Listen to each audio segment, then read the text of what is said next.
사도행전 19장 21절에서 41절까지의 말씀 우리 한 절씩 교독하시고 마지막 절 함께 읽겠습니다. 21절입니다. 이 일이 있은 후에 바울이 마게도냐와 아가야를 거쳐 예루살렘에 가기로 작정하여 이르되 내가 거기 갔다가 후에 로마도 보아야 하리라 하고 자기를 돕는 사람 중에 디모데와 또 두 사람을 마게도냐로 보내고 자기는 얼마 동안 더 있으리라. 그때쯤 되어 이 도로 말미암아 적지 않은 소동이 있었으니 즉 데메드리오라 하는 어떤 은장색이 은으로 아데미의 신상의 모형을 만들어 직공들에게 적지 않은 벌이를 하게 하더니 그가 그 직공들과 그러한 영업을 하는 자들을 모아 이르되 여러분도 알거니와 우리의 풍족한 생활이 이 생업에 있었는데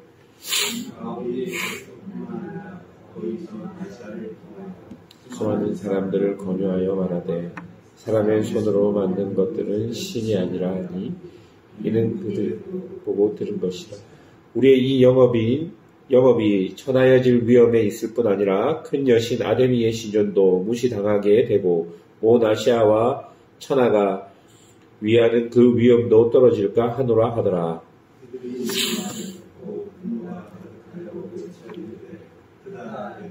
사람의 아데미여 하니 온 시내가 요란하여 바울과 같이 다니는 마게도냐 사람 가이오와 아리스다고를 붙들어 일제히 연극장으로 달려 들어간지라. 제자들이 말리고 또 아시아 갈리 중에 바울의 친구된 어떤 이들이 그에게 통지하여 연극장에 들어가지 말라 권하더라.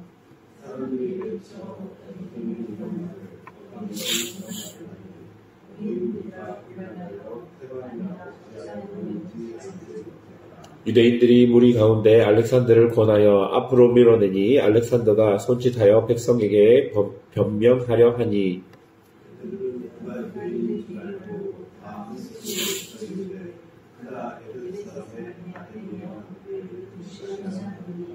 서기관이 무리를 진정시키고 이르되 에베소 사람들아 에베소시가 큰 아데미와 제우스에게서 내려온 우상의 신전지기가 된 줄을 누가 알지 못하겠느냐.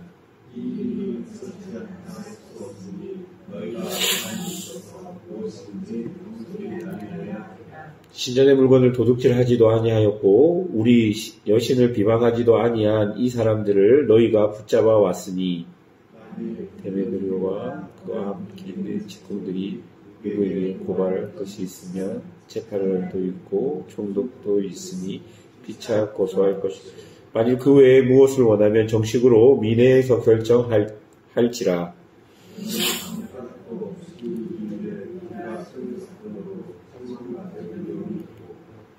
이 불법 집회에 관하여 보고할 자료가 없다고 함께 읽겠습니다. 이에 그 모임이 흩어지게 하니라. 아멘. 말씀이 힘이 있어 흥황하여서 세력을 얻었습니다. 그러니까 당연히 에베소의 우상들은 그 세력이 떨어지게 되었던 것입니다. 에베소 지역은 예로부터 아데미 여신을 섬겼던 지역이었습니다. 아주 큰 아데미 여신의 신전이 있었던 지역이 에베소 지역입니다. 그 규모가 얼마나 컸던지 에베소라는 상당히 큰 도시에 어디서든지 그 신전이 보일 정도로 거대한 신전이었던 것 같습니다. 그래서 에베소는 아데미의 도시라는 말이 있을 정도였습니다. 에베소 사람들은 아데미 여신의 신상의 모형을 집에 둘 정도로 아데미 여신을 사랑하고 존중했습니다. 그런데 말씀이 힘있게 에베소 지역에서 세력을 얻으니까 당연히 아데미 여신을 통해 돈을 벌고 있었던 사람들이 예전보다 수입이 좋지 않았던 것입니다. 25절과 26절을 보십시오. 그가 그 직공들과 그러한 영업하는 자들을 모아 이르되 여러분도 알거니와 우리의 풍족한 생활이 이 생업에 있는데 이 바울이 에베소뿐 아니라 거의 전 아시아를 통하여 수많은 사람을 권유하여 말하되 사람의 손으로 만든 것들은 신이 아니라 하니 이는 그대들도 보고 들은 것이라.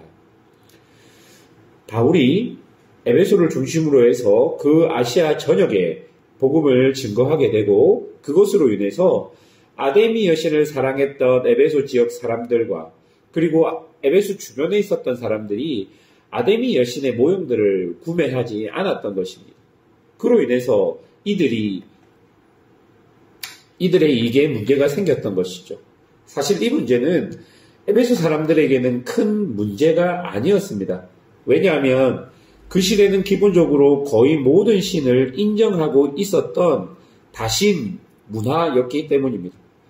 그래서 복음 때문에 소동이 일어난다면 사실은 이 이방인들을 중심으로 일어난 것이 아니라 유대인들을 중심으로 소동들이 많이 일어났습니다.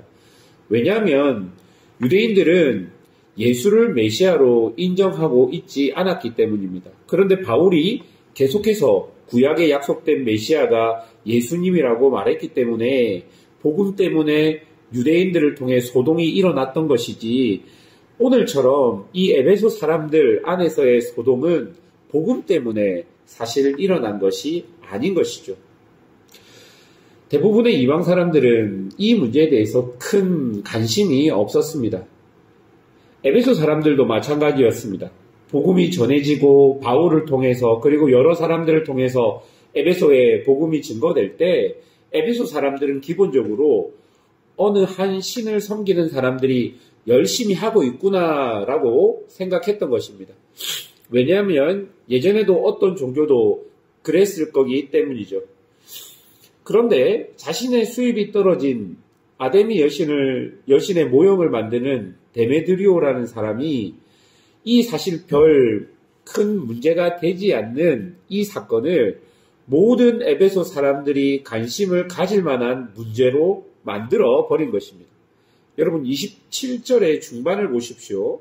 거기에 보면 이런 구절이 있습니다. 큰 여신 아데미의 신전도 무시를 당하게 되고 라고 기록합니다. 데메드리오는 자신들의 수익의 문제를 에베소 사람들이 사랑하는 아데미 여신과 그 신전이 무시를 당하고 있다라고 확대해서 모든 에베소 사람들이 듣도록 외쳤던 것입니다. 그러니 29절에 보면 온 시내가 요란할 정도로 시끄러웠고 그로 인해서 모든 사람이 모여들었다라고 기록합니다.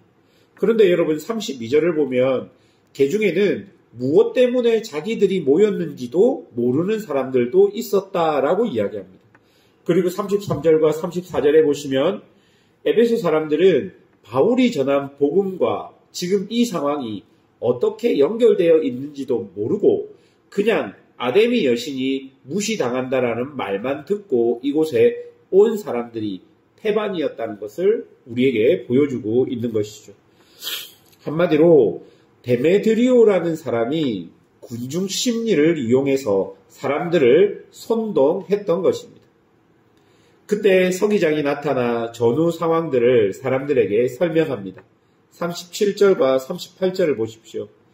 신전의 물건을 도둑질하지도 아니하였고 우리 여신을 비방하지도 아니한 이 사람들을 너희가 붙잡아 왔으니 만일 데메드리오와 그와 함께 있는 직공들이 누구에게 고발할 것이 있으면 재판날도 있고 총독들도 있으니 피차 고소할 것이요. 여러분 이 서기장의 말을 보면 오늘 이런 소동이 일어나는 것은 아무런 법적인 명분이 없이 그저 한 사람의 선동으로 된 것임을 서기관이 나타나 설명하고 있는 것이죠. 자신의 정욕을 따라서 사람들을 선동하는 데메드리오의 모습이 서기관의 말을 통해 절실히 보여졌던 것입니다. 그런데 여러분, 오늘 본문이 이런 사건을 다루면서 자기 중심적인 데메드리오의 모습을 보여주고 있는 이유는 무엇일까요? 이런 지금 해프닝들은 사실은 복음을 증거하는 많은 도시에서 여러 곳에서 일어났을 것인데 왜 에베소에 있는 이 은장색인 데메드리오의 사건만 이렇게 집중적으로 우리에게 조명해주고 보여주고 있을까라는 게 오늘 본문을 읽으면서 제가 들었던 질문입니다. 저는 설교를 준비하면서 이런 데메드로의 모습이 21절부터 22절까지 나오는 바울의 모습과 철저하게 대조되고 있다는 것을 발견할 수 있었습니다. 여러분, 자기 중심적으로 사람들을 선동하여 자신의 이익을 채우려 했던 데메드리오의 모습과 성령의 인도하심으로 예루살렘을 거쳐 로마로 가기를 계획하고 있는 바울의 모습이 엄청나게 많이 대조되고 있다는 것입니다. 지금 바울은 에베소에서의 어느 정도의 자리를 잡았습니다. 두라노 소원을 만들어서 많은 사람들을 자신의 제자로 받아들이고 그들로 인해서 에베소뿐만 아니라 에베소 주변에 있는 많은 지역에도 복음의 역사들이 일어납니다. 바울은 이 에베소 지역에 있어서 편안한 노후를 보낼 수 있었을 것입니다. 그런데 바울은 그 모든 것들을 포기하고 성령에 이끌려 마게도냐 그리고 예루살렘을 거쳐 로마로 가기로 계획하고 있는 것입니다. 이런 모습을 통해서 자신의 삶의 주인이 자기 자신인 데메드리오의 모습과 그리고 자신의 삶의 주인을 하나님으로 모시고 있는 바울의 모습이 차이가 나게 우리에게 보여지고 있다는 것입니다. 바울에게 예루살렘으로 들어가겠다는 결심은 곧 복음을 위해 자신의 생명을 내어놓겠다라는 의미입니다. 그런데 그는 자신의 뜻보다 성령님을 통해 자신에게 주어진 하나님의 뜻을 더 소중하게, 더 귀하게 여기는 것입니다. 여러분, 여기서 우리는 데메드리오와 바울의 모습을 보고 비교할 수 있는 것이죠. 자신의 이익을 위해서 사람들을 선동해서 자신의 문제를 모든 사람들의 문제로 만들었던 종력적인 데메드리오, 그리고 편하게 살 수 있는 것들을 포기하며 복음을 위해 하나님이 제시한 길로 나아가고 있는 바울, 이 두 사람이 지금 우리에게 보여지며 이 본문은 우리에게 질문하고 있는 것입니다.